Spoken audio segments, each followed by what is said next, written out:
في خبر هز السوشيال ميديا وهو يخص البلوجر آية إيهاب. تم 860 تربة حشيش في شقتها.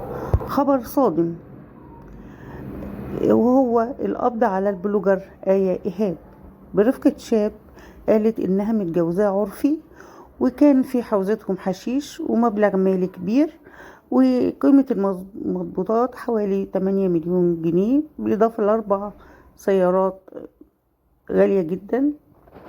الخبر ده هز رواد مواقع التواصل الاجتماعي اللي اعتادوا إن هم يتابعوها. مين هي آية إيهاب؟ آية منتشرة على مواقع التواصل من عامين تقريبا. هي بتهتم بالموضة، وفي ديسمبر الماضي أشعلت السوشيال ميديا بصور عيد ميلادها. عملت ايه في عيد ميلادها؟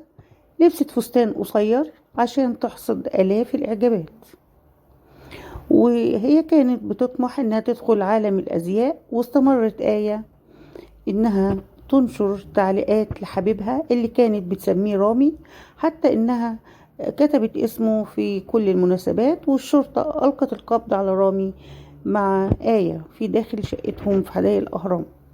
اعترفت إنها متجوزاه عرفي، والتحريات اكتشفت إن البلوجر والشاب